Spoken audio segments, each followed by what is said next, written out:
Hello friends, you are watching front line accounting और आप मेरे साथ जुड़े हैं 11th क्लास के चैप्टर के लिए। और बहुत प्यारा सा चैप्टर लाया हूं आपके लिए, ट्रायल बैलेंस। बहुत इजी चैप्टर है ट्रायल बैलेंस। आप देखेंगे कि ट्रायल बैलेंस में केवल डेबिट और क्रेडिट देखना पड़ता है। अब ये डेबिट और क्रेडिट है क्या चीज, इसके बारे में थोड़ा सा पढ़ लेते हैं और देखते हैं। कहता है trial balance is a statement. सबसे पहले तो ये कि हमारा ट्रायल बैलेंस जो होता है वो किस स्टेटमेंट होती है। अब क्या कहता है, prepare with the debit and credit. जो हम प्रिपेयर करते हैं डेबिट और क्रेडिट की किसी चीज से बैलेंस है। और ये बैलेंस कहां से आते हैं, जो आप लेजर अकाउंट बनाते थे। सबसे पहले आपने बनाई जनरल एंट्री। जनरल एंट्री के बाद आप क्या बनाते थे, लेजर अकाउंट। अब लेजर अकाउंटों को जब आप आंसर निकालते हैं तो वो आंसर कभी तो क्रेडिट साइड में आते हैं, कभी डेबिट साइड में आते हैं। जब डेबिट में आते हैं तो आप उसे क्रेडिट में ट्रांसफर करते हैं, और जब क्रेडिट में आते हैं तो आप पहली तारीख को उसे डेबिट में ट्रांसफर करते हैं। तो वो जो आंसर निकल कर आते हैं आपके, उन आंसरों के बेस पर ही, डेबिट और क्रेडिट के बैलेंस पर ही हम क्या करते हैं, वो वेरीफाई करते हैं। क्या वेरीफाई करते हैं कि आपकी अर्थमेटिकल एक्यूरेंसी क्या है, कि आपका जो टोटल निकल के आ रहा है वो टोटल क्या निकल के आया। उसी के बेस के ऊपर हम क्या बनाते हैं, ट्रायल बैलेंस। अब ट्रायल बैलेंस जो होता है, आपने तो देखते हैं सबसे पहले ट्रायल बैलेंस के अंदर कहता है under the double entry system. जब आप कोई भी अकाउंट्स बनाते हो तो वो डबल एंट्री सिस्टम से करते हो। आपने जनरल एंट्री करी डबल एंट्री सिस्टम से, आपने लेजर अकाउंट बनाया डबल एंट्री सिस्टम से, और उसके जो आंसर निकल गए आप उसके बेस पे क्या करते हो। कहता है under double entry system every transaction, जितनी भी ट्रांजेक्शन होती हैं हम उसके दो अकाउंट्स देते थे। आपका एक अकाउंट जो होता था वो क्या होता था, डेबिट्स। और इसी तरह से आपका जो दूसरा वाला अकाउंट होता था वो क्या होता था, क्रेडिट।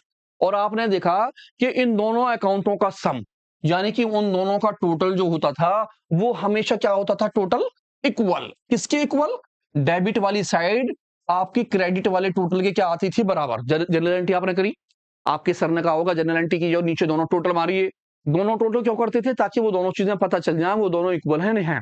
आप लेजर अकाउंट बनाते थे, लेजर अकाउंट के अंदर आप बैलेंस निकालते थे, आप डेबिट में से क्रेडिट करके दोनों के बैलेंस बराबर कर लेते थे और आपका आंसर आ जाता था। यानी कि डेबिट वाली साइड को क्रेडिट वाली साइड के इक्वल टू करना पड़ता है। किसके अंदर, किसके अंदर, डबल एंट्री सिस्टम के अंदर। जितनी भी ट्रांजेक्शन करते हैं कहते हैं total debit balance equal to होता है किसके, टोटल क्रेडिट बैलेंस के। अब टोटल बैलेंस जो होता है हमारा डेबिट वाली साइड का, क्रेडिट वाली साइड के क्या आता है, बराबर आता है। कहता 10 द टू साइड, ये जो दो साइडें होती हैं इन्हीं दो साइडों को हम क्या बोलते हैं, ट्रायल बैलेंस। यानी कि ट्रायल बैलेंस आपके इन बैलेंसों को टैली करता है। वो ये काम करता है कि आपका जो डेबिट वाला काम हुआ है वो क्रेडिट वाले काम के बराबर है या नहीं है। टैली करने के लिए ट्रायल बैलेंस बनाते हैं हम। तो ट्रायल बैलेंस जो होता है उसमें कौन कौन सी चीजें आती हैं। आपने पीछे अकाउंटिंग इक्वेशन पढ़ी, आपने देखा अकाउंटिंग इक्वेशन में जब आप बैलेंस शीट बनाते थे तो बैलेंस शीट के अंदर आप क्या लिखते थे, एसेट्स, लायबिलिटी और कैपिटल। अब जब हम ट्रायल बैलेंस बनाते हैं तो इसमें कौन कौन सी चीज आती हैं, तो ध्यान से देखते हैं कि जब हम ट्रायल बैलेंस बनाएंगे तो क्या आएगा। और हमने बैलेंस शीट बनाई थी तो आपने देखा था कि बैलेंस शीट के अंदर आपके तीन अकाउंट्स टैली हुए। आपने एक तो एसेट्स लिखी, एक आपने लायबिलिटी लिखी और एक आपने कैपिटल लिखी। लेकिन अब आप जब क्या बनाएंगे, ट्रायल बैलेंस, तो आपके सारे के सारे टाइप्स के, यानी जितने भी अकाउंट्स थे, rules of debit and credit में पांच के पांच रूल वो सारे आएंगे। आपको यहाँ पर सारे एसेट्स के बैलेंस लिखने होंगे, आपको यहाँ पर सारे लायबिलिटी के बैलेंस लिखने होंगे, कैपिटल का बैलेंस लिखना होगा, जितनी भी एक्सपेंसेस या लॉस होंगे वो सारे लिखने पड़ेंगे, और आपकी जितनी भी इनकम या गेन होंगे वो सब। यानी कि rules of debit and credit के चैप्टर के अंदर पांच बातें आपने पढ़ी। इसके अंदर मॉडर्न क्लासिफिकेशन के अंदर वो पांचों की पांचों बातों के जितने भी बैलेंस होंगे वो सारे बैलेंस आपको यहाँ लिखने होते हैं। जबकि जब हम बैलेंस शीट बनाते हैं तो केवल तीन अकाउंट्स लिखते हैं, कौन कौन से, एसेट्स, लायबिलिटी और कैपिटल। और यहां पर आपके पांचों के पांचों अकाउंट चलते हैं। तो देखते हैं, सबसे पहले ये देखते हैं कि ट्रायल बैलेंस का फॉर्मेट है कैसा, हमें भरना कैसे है उसे। तो सबसे पहले आप देखिए ट्रायल बैलेंस। सबसे पहले आप यहां लिख लेंगे नाम, नेम ऑफ फर्म। जो भी फर्म का नाम होगा, जैसे Mohan and sons, Sohan and sons, Tata company, Bata company, जो भी कंपनी होगी उसका नाम यहां लिख देंगे। तो लिखेंगे ट्रायल बैलेंस एज ऑन, जिस भी डेट पे होगा वो 31 दिसंबर में भी हो सकता है, वो 31 मार्च में भी एंड हो सकता है। जिस साल में आपका एंड हो रहा होगा उस साल को आप यहां पर लिख लेंगे। आपका पहला कॉलम जो होगा वो सीरियल नंबर का होगा, सेकंड कॉलम होगा नेम ऑफ अकाउंट्स, आपके लेजर का जो अकाउंट्स होता है आप उसका नाम लिखेंगे। Then ledger folio number, debit का बैलेंस और क्रेडिट का बैलेंस। आप इस तरह से सभी अकाउंटों के बैलेंस लिख लेंगे। पहला कॉलम सीरियल नंबर, आप 1 2 3 नाम लिखेंगे। देन जो भी अकाउंट्स का नाम होगा उस अकाउंट्स के नाम को लिख लेंगे। अगर वो डेबिट है तो डेबिट में, क्रेडिट है तो क्रेडिट में। अब ये डेबिट और क्रेडिट कैसे लिखा जाए, किस तरह से याद करें, तो ध्यान से देखते हैं इसके लिए हम कि भाई कौन कौन सी चीजें। मैंने सबसे पहले लिखा है पहला रूल्स, एसेट्स का वाला। आप ध्यान रखिए कि एसिड जो होती है हमेशा, अगर कोई एसिड्स होगी तो वो हमेशा आपकी डेबिट में आएगी। अब एसिड्स कौन कौन सी हो गई, आपको याद होगा, आपने चैप्टर नंबर 2 में पढ़ा basic accounting terms, machine, plant, land, building, furniture, stock, cash, bank, ये सारी की सारी एसिड्स, चाहे वो नॉन करंट एसिड्स हों चाहे वो करंट एसिड्स हों, सारी की सारी एसिड्स जितने भी बैलेंस होंगे आप उन्हें डेबिट में लिखेंगे। तो आप ध्यान से देख लेंगे कि मेरा नाम एसिड्स में तो नहीं है, अगर वो एसिड्स है तो आप उसके बैलेंस को कहां लिख देंगे, debit side. Then number 2 liability, जितनी भी लाइबिलिटी होंगी वो चाहे नॉन करंट लाइबिलिटी हो चाहे वो करंट लाइबिलिटी हो, आप उठाकर कहां लिख देंगे, क्रेडिट साइड में। आपने वहां पढ़ा कौन कौन सी लाइबिलिटी थी आपकी, creditors, bill payable, loan, bank loan, reserve, ये जितनी भी चीजें होंगी आपकी वो सारी की सारी चीजें आप कहां लिख देंगे, लाइबिलिटी साइड में उठाकर। देन आ जाते हैं नंबर 3 पर कैपिटल, जो प्रोपराइटर की कैपिटल होगी वो हमेशा क्रेडिट में लिखी जाएगी, क्योंकि हमारी कैपिटल जो होती है वो क्रेडिट होती है और लाइबिलिटी के साथ चलती है। नंबर 4 इनकम, अब ये इनकम क्या हो गया, जिस भी नाम के आगे रिसीव लिखा होगा या फिर लिखा होगा सीआर, रिसीव का मतलब है वो पैसे आपके पास आ रहे हैं। फॉर एग्जाम्पल इंटरेस्ट रिसीव, आप फौरन उठाएंगे और क्रेडिट साइड में उसे लिख देंगे, क्योंकि जितनी भी इनकम होंगी सारी क्रेडिट होंगी। Rent receive, salary receive, interest receive, discount receive, interest on investment, आपने इंटरेस्ट लिया इन्वेस्टमेंट के ऊपर आपके पास आया, ये सारी की सारी इनकम है, आप क्रेडिट साइड में लिख देंगे। देन आ जाते हैं इसके बाद नंबर 5 पर एक्सपेंसेस। एक्सपेंसेस कौन से हो गए, वो सारे खर्चे जो आपके पास से पे करे जाते हैं, जैसे कि आपने रेंट दिया, आपने सैलरी पेड करी, आपने डिस्काउंट दिया, discount allow, advertisement expenses, travelling expenses, postage, Telegram, बहुत सारी चीजें, जितने भी खर्चे होंगे वो सारे के सारे एक्सपेंसेस किसमें आएंगे, डेबिट में। परचेज, परचेज भी एक्सपेंसेस में आती है, आपने पढ़ा था rules of debit and credit में। सेल आपकी इनकम में आती है, क्योंकि सेल से पैसे आते हैं, आपकी इनकम हो गई। परचेज में आप पैसा खर्च करते हैं, आपका एक्सपेंसेस है, तो सेल्स क्रेडिट और परचेज डेबिट, रिटर्न जस्ट उल्टी। आ जाते हैं आगे नंबर 5 इनपुट, जीएसटी। अब क्वेश्चन में अगर जीएसटी आ जाए, नंबर 6 पर जीएसटी, अगर जीएसटी हो इनपुट तो इन माने आना, यानी आप उसे लिखेंगे डेबिट में, और सपोज कीजिए है क्या चीज वो, आउटपुट, तो आप उसे लिखेंगे क्रेडिट साइड में। इनपुट वाले डेबिट में और आउटपुट वाले क्रेडिट में, इन माने आना, आउट माने जाना, आ रहा है तो डेबिट, जा रहा है तो क्रेडिट। ये 7 नंबर हो गया। 8 नंबर सेल, आपकी सेल इनकम होती है, क्योंकि इनकम क्रेडिट है तो सेल भी कहां जाएगी, क्रेडिट में। लेकिन अगर हम देखेंगे सेल से रिटर्न, तो सेल्स रिटर्न उल्टी हो जाएगी, इसे हम बोलते हैं रिटर्न इनवर्ड। पैसा आपके पास आ रहा है, माल आपके पास आ रहा है इनवर्ड, तो वो किस में आएगा, डेबिट में। परचेज, परचेज जो होती है हमारी एक्सपेंसेस होती है, हमारे पास से पैसे खर्च होते हैं, हमेशा डेबिट में आनी है। लेकिन सपोज कीजिए आपको उसने दे दिया परचेज रिटर्न, यानी कि रिटर्न आउटवर्ड, आउट माने जाना, वो आपकी क्रेडिट साइड में आएगी। तो ध्यान रहे, sale credit, sales return debit, purchase debit, purchase return हमेशा क्रेडिट। और सबसे लास्ट में नंबर 12 ड्राइंग। ड्राइंग का मतलब हो गया प्रोपराइटर अपने पर्सनल यूज के लिए ले रहा है पैसे, ये कंपनी का खर्चा है, एक्सपेंसेस, कंपनी में से पैसे जा रहे हैं, तो ध्यान रखेंगे वो किस में आएगा, डेबिट के अंदर। बस ये छोटे से आपको 12 पॉइंट ध्यान रखने, और मैं वादा कर रहा हूं आपसे कोई भी क्वेश्चन ऐसा नहीं होगा जो आपसे ना निकले। 12 के 12 पॉइंट, बस 12 पॉइंट, फिर ये ध्यान से देख लीजिए किस किस कॉलम में जा रहे हैं, और सबसे पहले आराम से इन चीजों को देखिए, टिक लगा लीजिए कौन कौन सी चीज डेबिट की, कौन कौन सी क्रेडिट की। तो लेते हैं इसलिए छोटा सा क्वेश्चन, उम्मीद करता हूं आपकी समझ में आएगा। सबसे पहला मेरा क्वेश्चन है, कहता प्रिपेयर कीजिए लॉजिक ट्रायल बैलेंस। अब ये लॉजिक क्या हो गया, ज्यादातर टीचर क्या करते हैं हमारे टेस्टों में या पेपरों में लॉजिक ट्रायल बैलेंस का क्वेश्चन रख देते हैं। लॉजिक ट्रायल बैलेंस के अंदर अमाउंट नहीं होती, जब आपको नाम दे देता है लेकिन नामों के साथ कोई अमाउंट नहीं देता, जैसे कि परचेज कोई अमाउंट नहीं है, plant, interest receive, capital, sales. लेकिन आप देखोगे बाकी के जितने भी ट्रायल बैलेंस के आप क्वेश्चन करोगे उन सभी क्वेश्चनों में आपको अमाउंट मिलेगी। सेल्स है तो उसकी अमाउंट होगी, परचेज है तो उसकी अमाउंट होगी, अमाउंट को अमाउंट के कॉलम में लिख देंगे। लेकिन जब आपको अमाउंट ना दे रखी हो तो आपको ट्रायल बैलेंस कैसे बनाना है, इसे हम कहते हैं लॉजिक ट्रायल बैलेंस। तो ध्यान से देखते हैं लॉजिक ट्रायल बैलेंस के लिए कैसे बनाएंगे।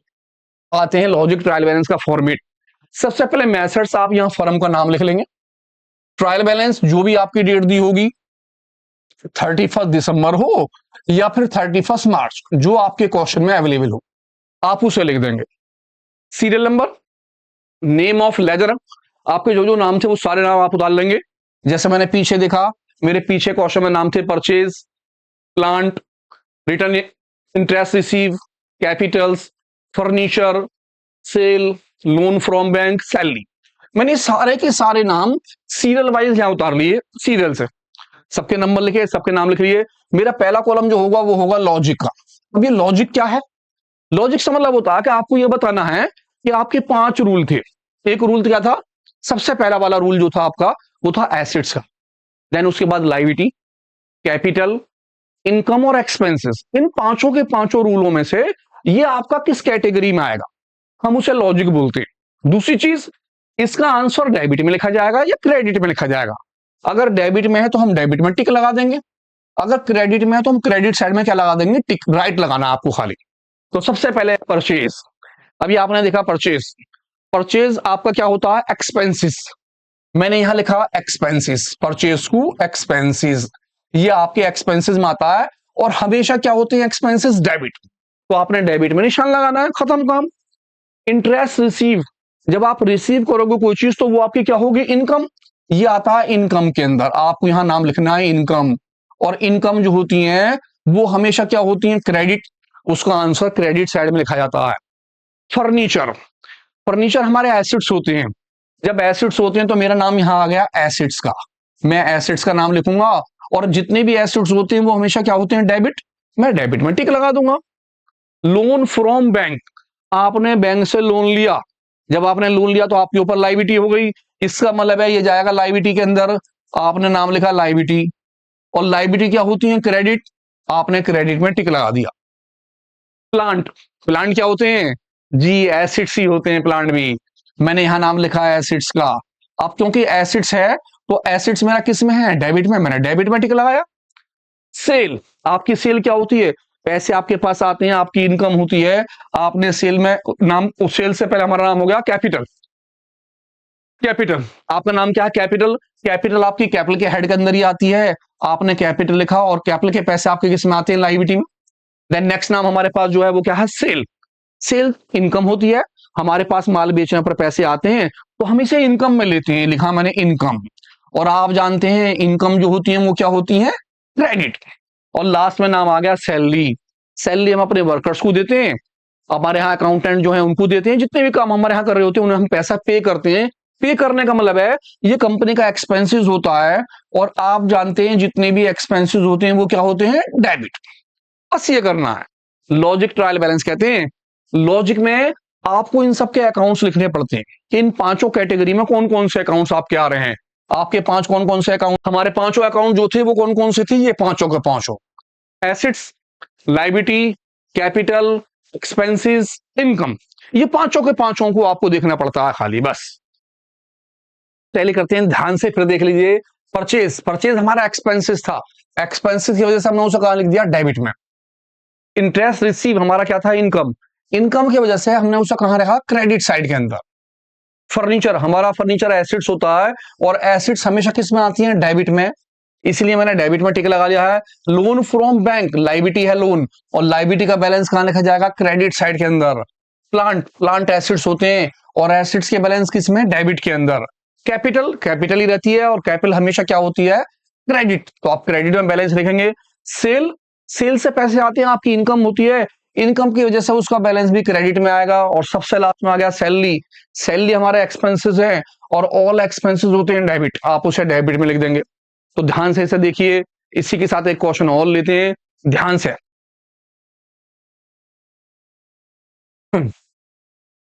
हमारा सेकंड क्वेश्चन क्या कहता है? प्रिपेयर कीजिए ट्रायल बैलेंस ऑन 31 मार्च, 31 मार्च के अंदर। और बैलेंस है किसके? टाटा लिमिटेड की। आपकी फर्म का नाम है टाटा लिमिटेड, और 31 मार्च में बैलेंस दे रखे हैं। यानी जब आप फॉर्मेट बनाएंगे तो सबसे पहले 31 मार्च लिख लेंगे, और ऊपर टाटा लिमिटेड का नाम लिख लेंगे। अब कौन कौन सी इन्होंने बातें दी है? कैश, आपको ध्यान से देखना कि कैश आपका इन पांचों कैटेगरी में किस में आएगा? एसिड्स के अंदर आएगा, या फिर लायबिलिटी के अंदर आएगा, या फिर किसके अंदर आएगा, आपका एक्सपेंसेस के अंदर आएगा, इनकम के अंदर आएगा, या सबसे लास्ट क्या होगा आपका कैपिटल। इनमें से पांचों में से किस कैटेगरी में आ रहा है? Creditors, sales, capital. यहां पर इस बार आपको अमाउंट दे रखी है, जो पीछे वाला बैलेंस था उसके अंदर अमाउंट नहीं थी। जब अमाउंट ना हो तो आप लॉजिक वाले तरीके से करेंगे, ऊपर लिखा हो तब भी, ना लिखा हो तब भी। लेकिन सपोज कीजिए अगर उसने आपको अमाउंट लिख के दे दी, ऐसी बहुत सारी और चीजें दी और सबकी अमाउंट दे दी, तो आप सबसे पहले क्या बना लेंगे? फॉर्मेट। अपना फॉर्मेट बनाएंगे और फॉर्मेट में सभी के नाम लिख लेंगे। आपने पहले सबसे पहले लिखा ट्रायल बैलेंस, और आप यहां पर ऊपर लिख देंगे टाटा लिमिटेड का नाम।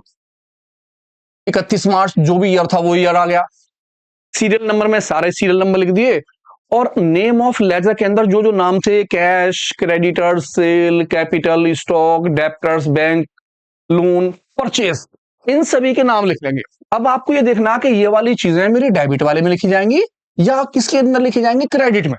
तो आपको अपनी अमाउंटों को उठाना है। जैसे सबसे पहले मेरा कैश है, अब कैश का पैसा 1,80,000 है, तो मैं 1,80,000 को किस में लिखूं? डेबिट में लिखूं या क्रेडिट में? तो इससे पहले अमाउंट लिखने से पहले मैं टिक लगा रहा हूं। जहां हम टिक लगाएंगे उसकी जगह मैं अमाउंट लिख दूंगा बाद में।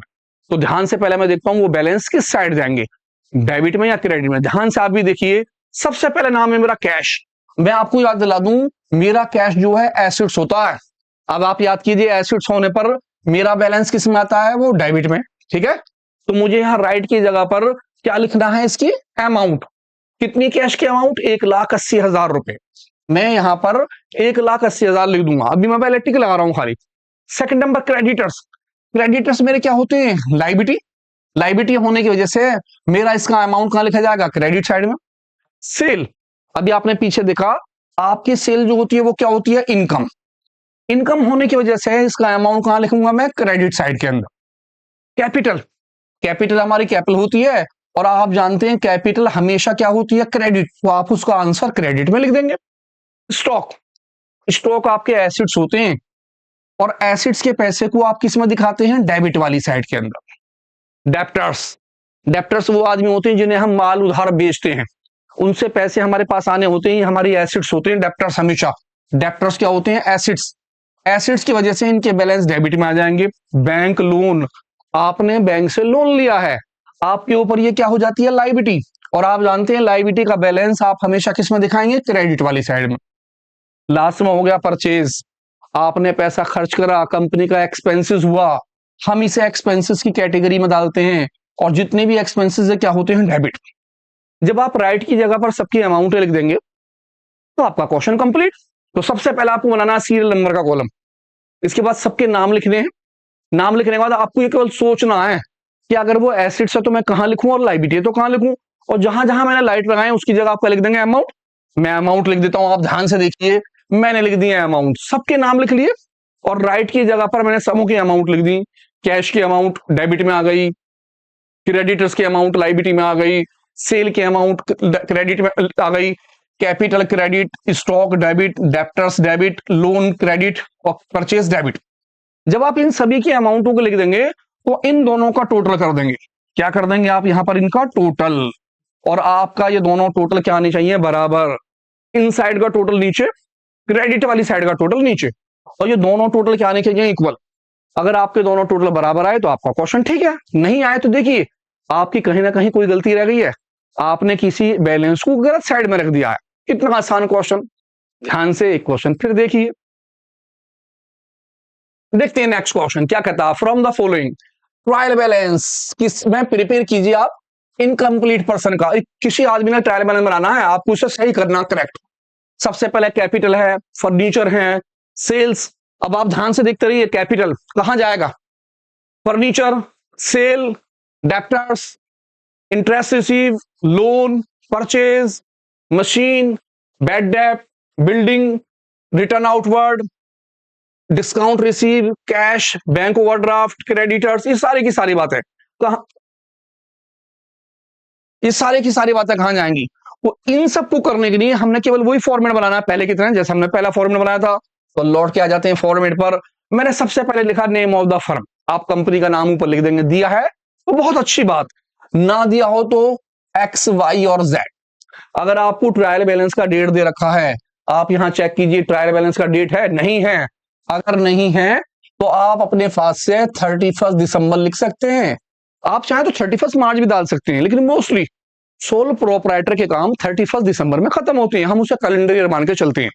दोनों में से आप कुछ भी डाल सकते हैं। वैसे सीरियल नंबर आपने सबके नंबर लिखे, नेम ऑफ लेजर आपने सभी लेजरों के बैलेंस लिख लिए। अब आपको ये टैली करना है कि यार मेरे बैलेंस डेबिट में लिखने या क्रेडिट में। जहां हम डेबिट में लिखेंगे तो अमाउंट डेबिट साइड, अगर वो बैलेंस क्रेडिट है तो अमाउंट क्रेडिट साइड। दोबारा से एक बार देखते हैं। देखिए कैपिटल, कैपिटल आपकी कैपिटल होती है और आप जानते हैं कैपिटल का पैसा हमेशा किस में आता है? क्रेडिट साइड में। फर्नीचर क्या होते हैं? आपके एसिड्स। और बताइए एसिड्स का बैलेंस, जी हाँ, डेबिट वाली साइड में। सेल, सेल आपकी होती है इनकम। अब इनकम है तो उसका पैसा क्रेडिट साइड के अंदर, आपके पास पैसे आए। डेप्टर्स, डेप्टर्स आपके होते हैं एसिड्स, और एसिड्स हमेशा कहां आती हैं?